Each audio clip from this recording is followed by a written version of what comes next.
Hi, I'm Alistair Shipley. Driven by the beliefs that everyone has something special to offer, I created Not So Average, the podcast that proves that you don't need to be in the top 1% to be truly extraordinary. Each episode spotlights everyday people from your community, the very individuals you might pass on the street.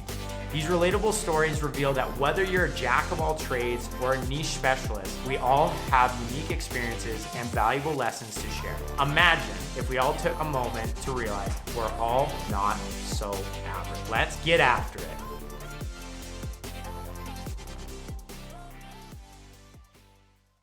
Hey, Not So Average listeners, this is your host, Alistair Shipley, and we have just reached a big milestone of episode 10. Now, at first, you might just be thinking, Alistair, you finally just hit double digits. But for me, this episode actually means a lot, and we'll get into that. Normally speaking, when you tune into our podcast, it's an interview with another person. It isn't just singular Alistair sitting by himself having a little monologue that you happen to be listening to. This episode is going to be one of the episodes where it is going to be Alistair just speaking to himself.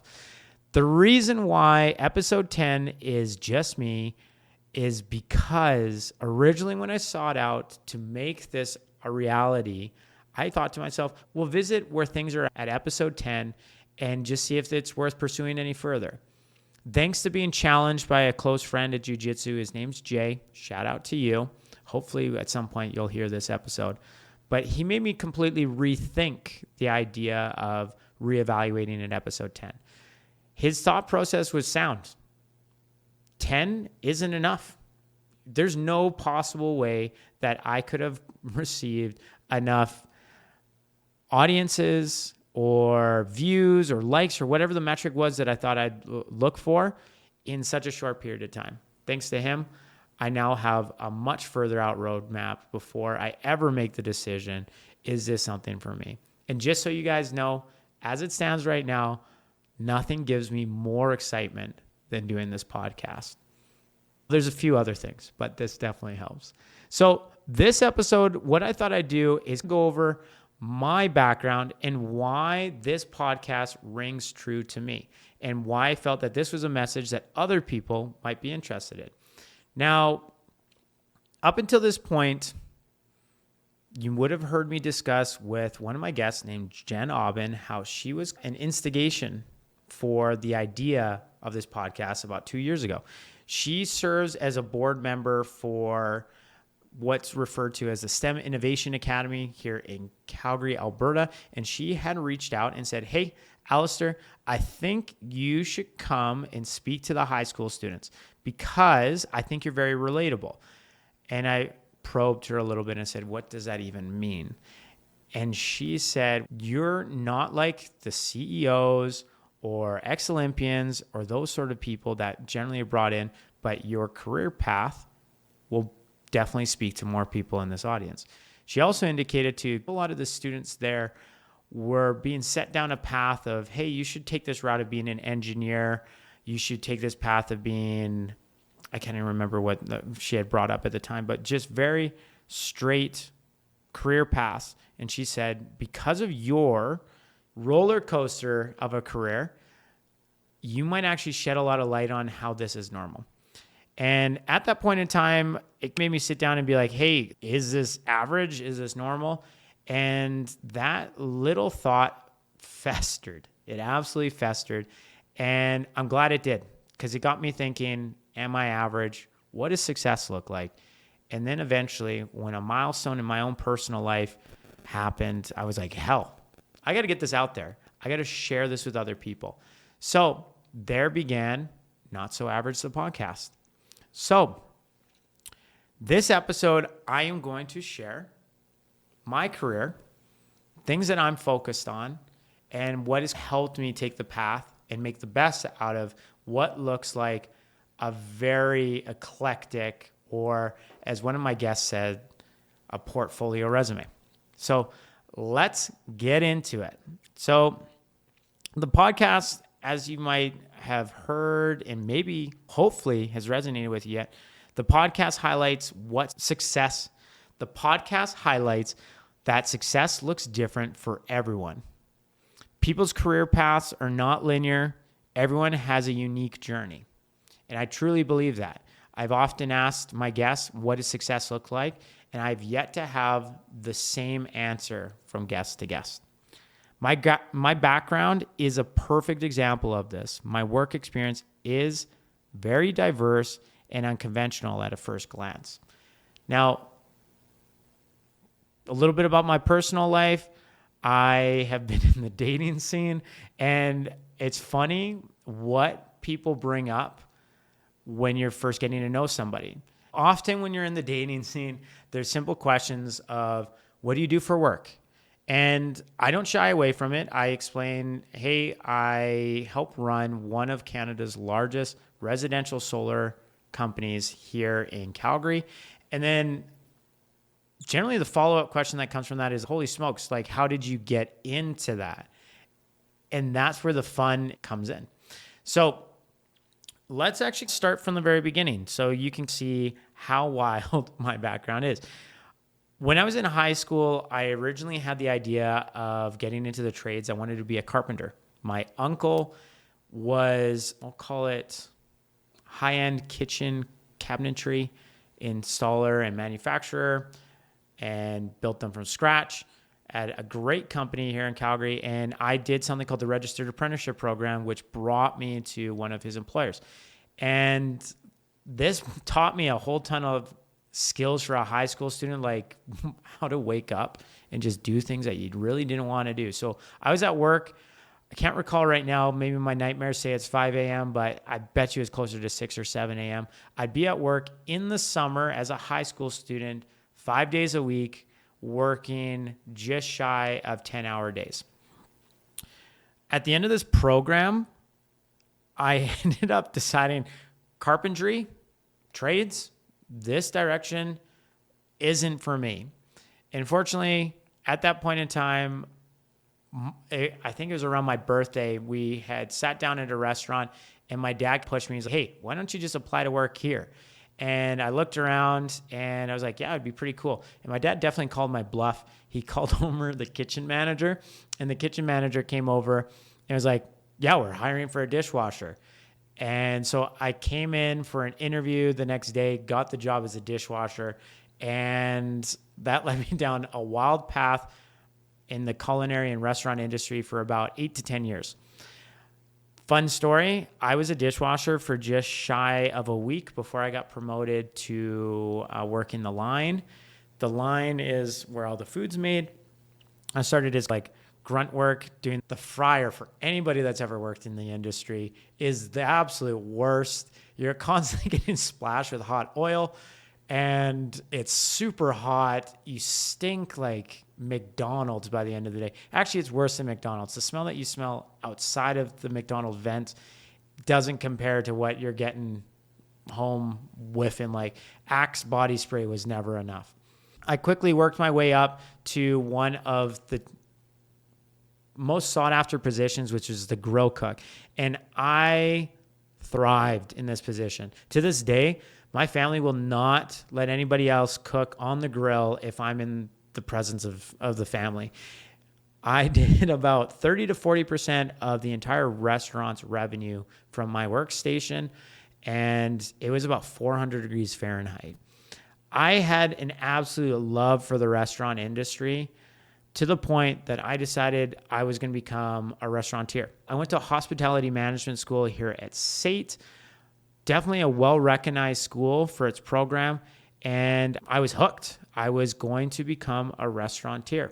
So this is a 2-year program where you focus on everything from hotel management to front of house.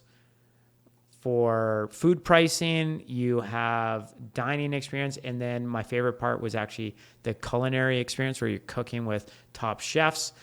And so when that program was done, I had the idea that I'd eventually go back to school for business, which the idea was for me to learn things like marketing, accounting, all those sort of things to run my own line of work. Now, while I was in business school, I had a complete change in thought. I had it in my mind. I'd have hospitality management, then I'd have business. And then I toyed around with the idea of I'm going to go to interior design school so I could completely concept my own restaurants. While I was in school, I was doing door-to-door sales to put myself through the programs that I was studying for. And I had this sales mentality that I guess was really focused on motivation and personal improvement. And it inspired me to take a class. I think it was Intro to Entrepreneurship 101. Don't quote me on it, but basically I had the very first, and if I'm not wrong, I think one of the very few classes that Ray DePaul ever taught at. So Ray DePaul is the director of the Innovation and Entrepreneurship program at Mount Royal and is the Yoda to a lot of the people that have been on this program. There's been a lot of guests that are my personal friends because of this program, but in part because of the great work that this person's done. Fortunately for me, Ray DePaul starts the class and he is describing the syllabus. And the students at that point in time, you know how students are. They're not fully paying attention. They're gossiping. They just came back. I think we just came back from summer break, so everybody's just getting to know each other. And Ray couldn't get anybody's attention.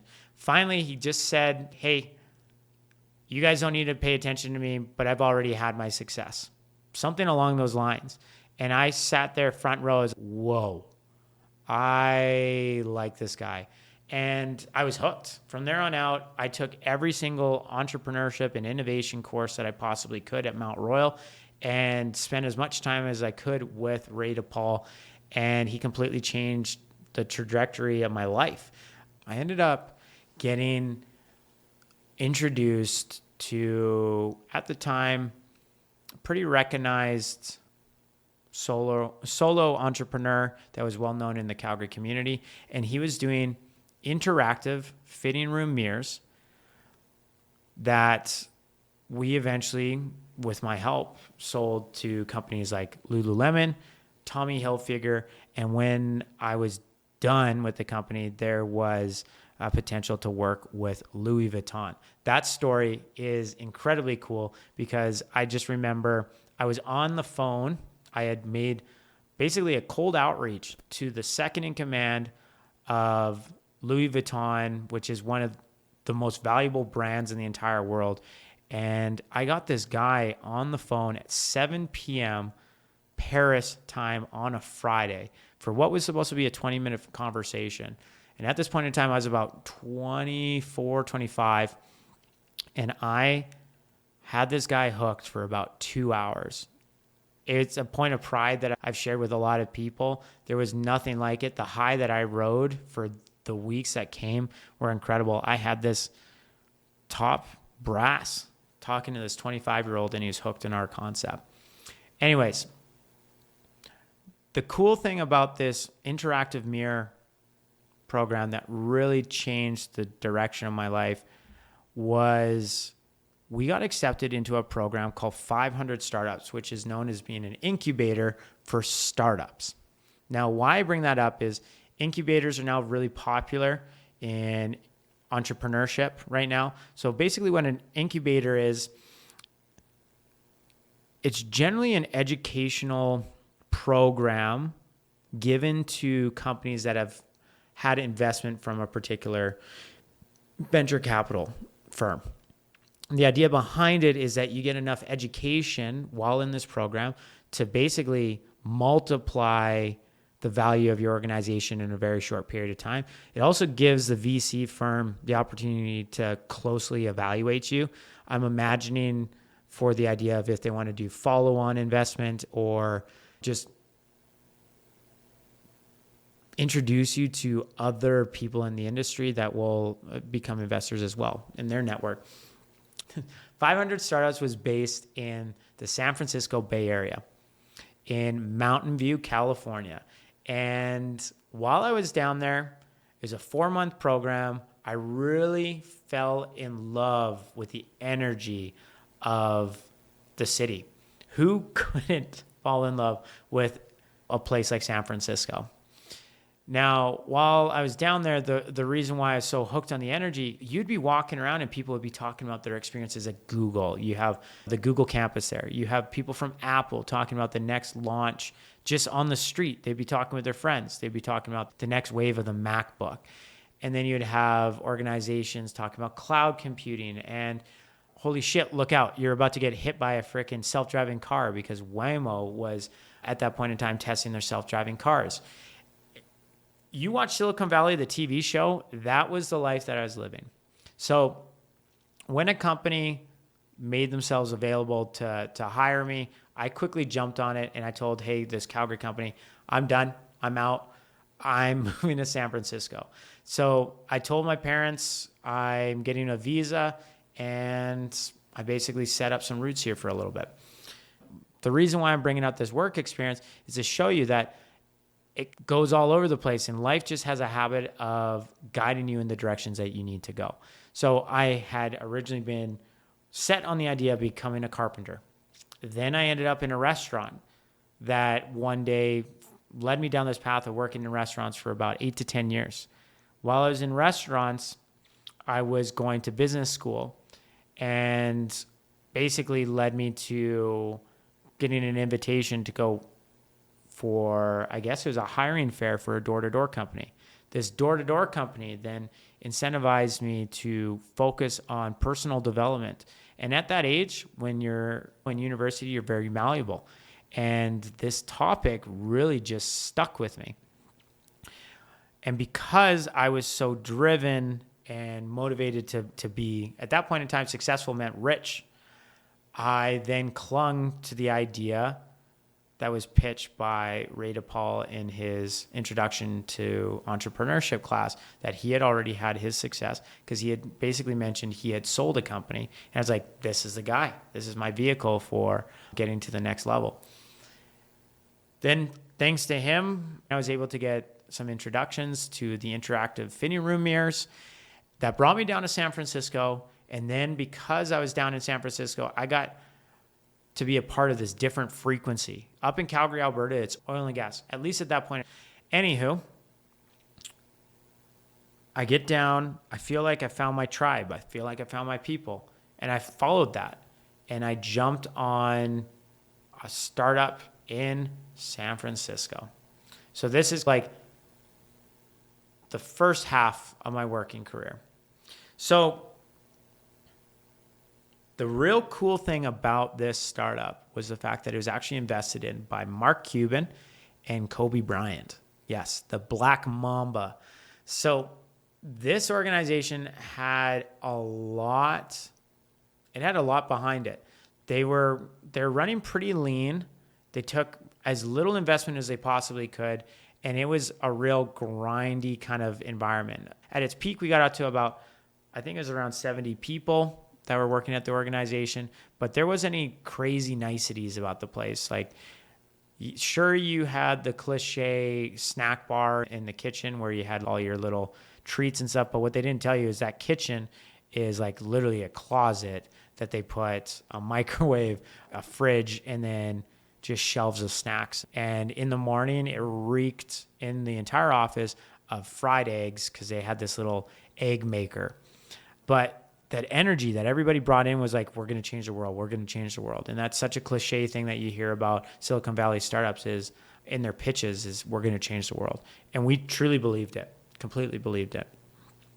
So following this career path, I then ended up deciding, because I had a partner at the time that wanted to move back to her hometown in Denver, Colorado. Now, for me, that wasn't a stretch at all. Calgary, Alberta is like the freezing sister of Denver, Colorado. If you look at it, the metrics are very interesting. They have the same general age for the population. Industries are in energy, tech. Then they have big agricultural aspects too. Proximity to the mountains is rather similar. And then also like kind of redneck, just a little redneck, but also with a little liberal dashed in there. Now, at this time, I was of the mindset, like, I can easily get a visa. I got a visa to go down to San Francisco, lickety split. But lo and behold, Trump was voted into administration. And at that point in time, I was interviewing to be the director for Trustpilot's Canada division. So if you look now, I wish I got that opportunity. I could have retired at a young age. Trustpilot's huge, but they were interviewing me and they were excited to bring me on. I was just getting the visa finalized. And then I think it was about 2 to 3 days before I was supposed to set off to move down to Denver. They told me, hey, Alistair, just based off of what's going on here, we can't give you your visa because we want to go public. We don't know the direction that Trump wants to go with immigration laws. And we're sorry, but we're not going to move forward. And that was absolutely devastating. I was supposed to be moving down. I already had an apartment with my partner at the time, and I basically was up shit creek. Fortunately for me, before I found out about this news, I had been actually working with one of my friends that was kicking off a bison ranch in British Columbia. While I was in San Francisco, him and I were having meetings about how to make improvements to basically his organization, how to help sell his product, get it out there. And so I was giving him just like sales advice. But when this thing with Trustpilot fell through, I reached out to him and he said, yeah, let's partner up. Let's get you on board. Let's blow this bison company up. And I was super excited by the opportunities. It was a bunch of young people getting together that were on a mission to basically sell great product. And Turtle Valley Bison is the name of the organization. They did some fantastic stuff, and we sought out to be one of the very first delivery companies for bison in the British Columbia area. So at this point in time, HelloFresh wasn't a big thing. You didn't have good food, you name it. So we had to come up with the whole delivery concept, how to get the product to the customers. We built out the entire store, how to drive basically an audience to our product. We had recipe books. We had this portal for your next order. We had reoccurring purchases happening. It was crazy. When you think about the supply chain that goes behind food products, it was a lot. Worked on that for a while. And the craziest thing happened. They decided that they're going to go in the direction of kind of the cannabis industry. And they said, hey, unfortunately, we're going to have to shut this division down, Turtle Valley Bison. So sorry. And at that point in time, I've been commuting between BC and Denver, Colorado, and Calgary, and back and forth and back and forth. And I felt pretty stuck. But lo and behold, I'm a salesperson at heart. I went back, did some door-to-door sales for a short period of time. Thought I was going to move down to Denver, Colorado. My personal relationships basically quickly connected me with that role. I've jumped into it because sales has always been what I did. San Francisco, sales. Door-to-door, obviously sales. And while I was doing the bison company, sales. So I just quickly jumped back into that. Life happened, and I decided 4 months, let's go travel the world. Let's go to Asia. So I went to Asia to do the whole late 20s, self-discovery, you name it. I went to Bali. I spent a lot of time with a not-for-profit doing work with endangered animals. I think I was a little oversold on what I was going to be doing, but I was in there with eagles and monkeys and some crazy types of crocodiles, some beaked birds that could absolutely peck my eyes out and I was terrified of. But I spent about 3 weeks there. And then eventually, after going to enough countries, 8 in total, I decided it was time to come back and start looking at my next step. At that point in time, I played around with the idea of going back to San Francisco, finding work. So I was talking with my buddies that I had made when I was living down there. And then Ray DePaul, once again, comes into the picture and says, hey, I don't know if you've heard about this company, but they're just blowing up. It's called Attabotics. I'm connected with the founder. Let me know what you think. It's not a job that's posted, but I would like to see if you would be interested in the role. So I took that, and just before Ray had brought up this discussion, there was 2 other people that had brought up this robotics company to me. I was like, okay, this is crazy. I've only been gone 4 months. What did I really miss? So I sat down, spent 8 months. No, I sat down, spent a week, and put together basically a prospectus. I don't know what you call it, but basically a breakdown of this business, who their competitors are, what it is that they do, what makes their company culture so cool. I went out for coffees with whomever I possibly could, and I absolutely pestered everybody just asking questions. Their hiring team was like, who the heck is this guy? Because I didn't officially put in my name for an application. And frankly, the hiring team didn't even know that this position was actually open. So my resume gets tossed over to, his name is Scott Gravel. He saw my resume. He didn't reach out to me. So being a pesky door-to-door sales rep, I reached out to him, took the initiative, and said, hey, Scott, I would love the opportunity to interview. This was the craziest interview. So I showed up, and he brings me into the office. He asks me some general questions, tells me a little bit about the role. His idea, he referred to it as like a golf caddy, somebody that plays the field really well, but maybe isn't at the professional level. He understands the landscape, and he can really help the key player win the game. And he's like, are you interested? I was like, yeah, I'm interested. And he's okay, let's just see how you do. I'm going to have you shadow me on my first phone call. And I can't remember who it was at the time, but it's one of the big venture capital firms out of San Francisco that was interested in investing in this Calgary robotics company. And I'm literally just like over the frickin' moon. This is not only the coolest office I've ever been in, the sidebar comment, you have to check it out. Their Star Wars theme, you have the dark and the light, you have black and white in the office. It's crazy. Anywho, I'm sitting there, and he's just firing off questions, and I'm taking notes, and he asked me what my summary was of this. He's like, is this something that you want to do? Just listen in, help me stay on top of everything, travel the world. And he didn't phrase it travel the world, but be in every meeting, which meant I had to travel with him. And I said, yeah. He dumped me in an office with one of the executives and said, what do you think? And the next thing you know, I have a job offer. Spent 4 years with this robotics company. And the reason why I'm putting so much time into this was a pretty transformative part of my life. I was in Fortune 500 CEO meetings. I sat with some of the biggest brands in the entire world, with some of the biggest supply chains.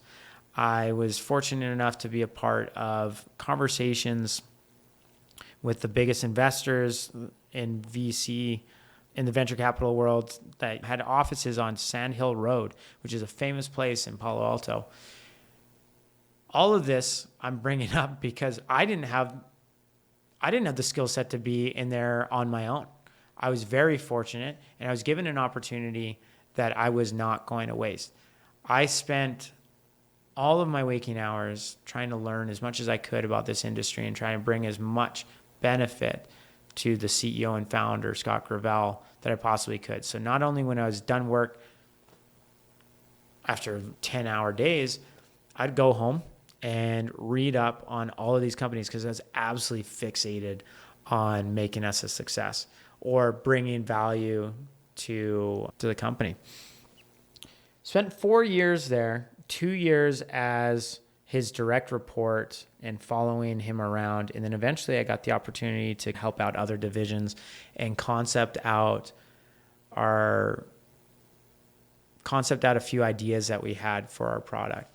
Unfortunately, due to circumstances with COVID, destroyed a lot of businesses. We were very fortunate though, because supply chain, which is where the robotics really was a solution for, blew up because you started to realize the dependency on manual labor wasn't a solution for a company.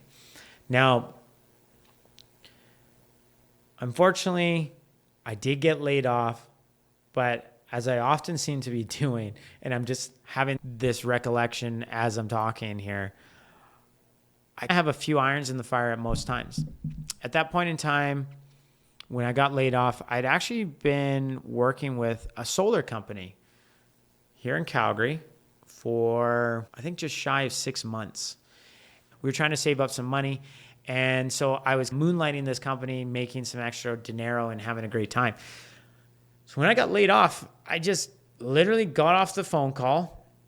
I was pretty shook. I was very shook. This company, Attabotics, meant a lot to me. And I turned around, called out the solar company and said, hey, I'm jumping on full time. And the rest is history. I went in originally as a salesperson because the best part about the sales industry is it's pretty flexible. And normally, if you're good, you can make some good money. And at that stage, I was just looking to make money, travel, figure out what's going on for the next stages of my life. But turns out I'm a little more ambitious than that.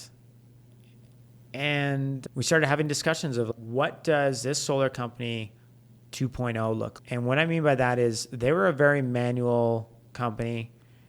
Everything was done on Google Sheets. The tools used were very janky. And I said, hey, this is my skill set. I love streamlining processes, not to cut out jobs, but to make people more efficient. And so we started talking, and eventually they're like, hey, we want to bring you on. And I negotiated and came on as an executive of the solar company. And at a first glance, like, this doesn't seem to make sense. But what I haven't described through this long-winded monologue is I've always been fascinated in for-profit, for-good organizations. So what I mean by that is think of the shoe company Tom's. That's an organization that for every shoe or pair of shoes that you buy, a pair of shoes is donated. You have Warby Parker, which is a glasses company. So there was a period of time, I haven't been up to date on them in a little while, but at one point in time when you bought a pair of glasses was given to somebody. And you had these organizations, and now this one-to-one program is very common. I've always been fascinated in this kind of stuff, but what I like is for-profit, for-good organizations that the bison industry, believe it or not, is really good for the environment versus some of the other alternatives. Now, the robotics company had a huge impact on environmental footprints.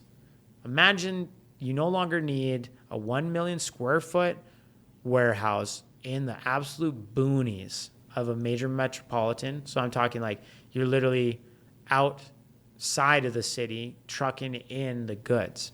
You can condense it all and have it just in neighborhoods. So commute transportation was completely slashed.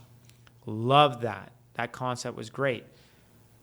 The solar industry, not much different in regards to it can make a huge impact on the environment. We don't need to get into the topic of like how solar panels are manufactured and stuff. There's a lot of conflicting information out there, but at its core, I strongly believe in the direction of solar power. Now, so I jumped on this and I've been riding this wave ever since. Now, the reason why I wanted to share all this stuff in a very long-winded explanation is to show my path, and maybe people can relate to it in just the fact like situations happened, you had to take an opportunity, something was put in front of you, and you jumped on it. For me, the common trend with all of this job opportunities has been people. The reason I love doing this podcast is because of people.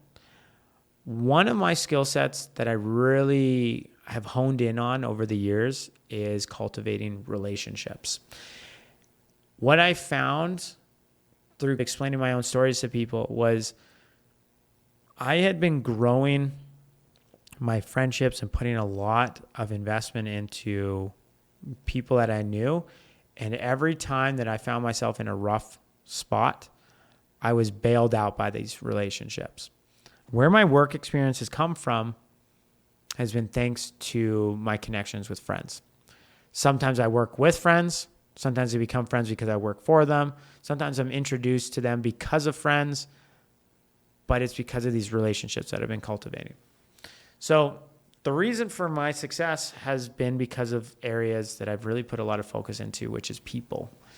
And I don't know what this random ramble is about, but I really do think more and more people need to focus on what their skills are and really focus on it. I've had this discussion on the podcast a few times about people's view on should you focus on your strengths or should you focus on your weaknesses and build them up.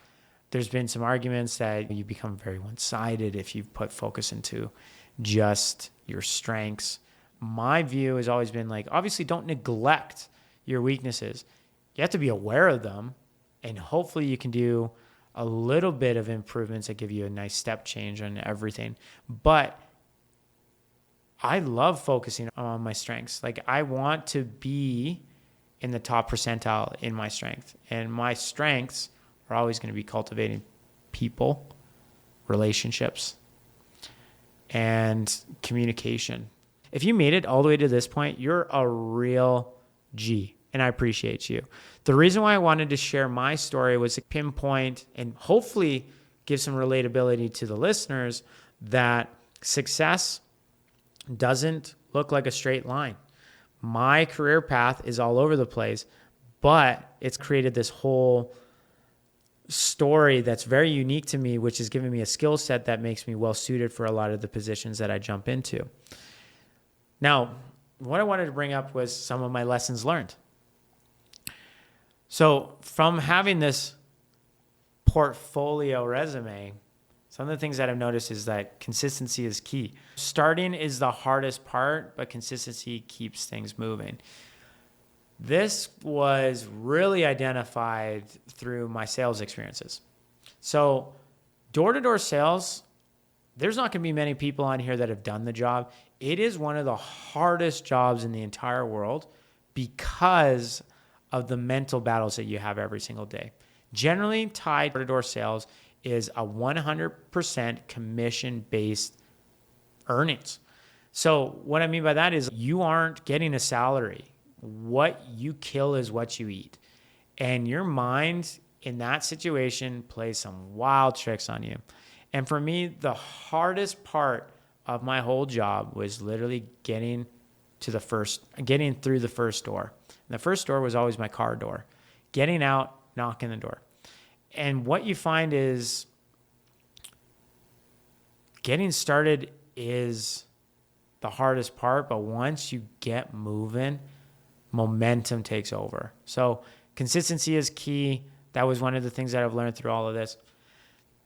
Authenticity resonates. The more genuine I am, the more people connect with the message. Authenticity is something that I've really identified as something that I want to focus on. And that was brought up through writing down a list of my values at the end of 2024. I don't know if I brought it up here before, but authenticity is one of my core values that I've been living for a long time without ever actually identifying that on a list. And thankfully, because of how I authentically show up, I've been, I'm going to say, lucky enough or even gifted opportunities that some people wouldn't have ever received. And that's just because they're not their genuine selves. I'm authentically myself in every situation. At least I try to be. There's obviously times to wear a professional hat. There's sometimes the time to wear your jester and just completely let loose. But at its core, kindness and authenticity is my driving factors. Another lesson that I learned, everyone's path is unique. Obviously, that's why we're here with the podcast. The other thing that I've learned is surround yourself with supportive people. I wouldn't be where I am today. This podcast wouldn't even be made possible if it wasn't for being surrounded by good people. Evan Luft, who was my first podcast guest, is the reason why this podcast looks and feels the way that it does. He basically called me out and said, hey, you should just do the podcast and I have a space for you. If you ever watch his content, you would see some of this stuff in the background. It's because he built this out for him. Surround yourself with good people. If I didn't have the friend group, I wouldn't have basically hit my 10 episodes. I'm now at the point where I'm actually being referred to people. But if I didn't have these friends saying, hey, these are the people that you need to talk to, or even just having that starting ground of who are going to be my first guests, Not So Average wouldn't exist. Storytelling matters is another one of the lessons that I've learned through my path. Now, along with authenticity as being something that I'm really trying to cultivate, communication is another major focus for me. Okay, so communication comes in many different ways. Obviously, there's written, there's verbal, the way that I'm speaking to you, the way that you're hearing my voice. But there's so many other aspects that I just don't think enough people are putting enough focus into. And it's the ability to make people feel heard. It's the ability to process your own points. So whether that's how you're feeling or the direction that you want to take something at work, communication is really important. So storytelling is a part of that. The way that you start with an opener and then the way that you end with something that just leaves this little dangle that sits in people's mind forever is a part of storytelling. Along my path, I've definitely had several lessons learned. So as I said, consistency is key. Authenticity resonates. Everyone's path is unique. Surround yourself with supportive people, and storytelling matters. Now, looking ahead, where's Not So Average, the podcast, going to be going? It is definitely going to be going beyond 10 episodes. I have it well set in my head. And for those who know me, when I set myself on a path, I go after it. Know that there are several more to come. Hopefully you can notice that we're learning, we're improving, we're making investments. We got things like this awesome mic here. So we're going to be sticking around for a long term. Now, I'm excited to keep exploring different career paths and stories and insights that I want to bring your way. The idea is to highlight that success looks different for so many people, and what is average to some is above average to most. Now, how we deliver that might change a little bit, but that's going to be at the core. I'm not going to spit out that I'm a guru or anything like that. We're just going to try and share other people's messages, and then you take what you can. Now, I look forward to growing and evolving this podcast with you guys, and I really do appreciate all the feedback that I've been receiving. Okay? So, in closing, I just want to say thank you so much to everyone who has supported this journey. It has been incredibly fun to be a part of this little community. It's so nice to go out and about and just have general questions of who are you interviewing this week, or that point from so-and-so really stuck with me and it got me thinking. That statement right there, it got me thinking, has come up so many times and it gives me so much joy. If you're enjoying this podcast, please help us get it out there. There's a reason why all of your favorite mediums for content say, please share, please like. The landscape's so different now. A like doesn't necessarily mean that more people get to see you. The algorithms don't work that way. This is the end of episode 10. Thank you so much. So stay tuned. There is more to come with Not So Avg, the podcast. So let's get after it.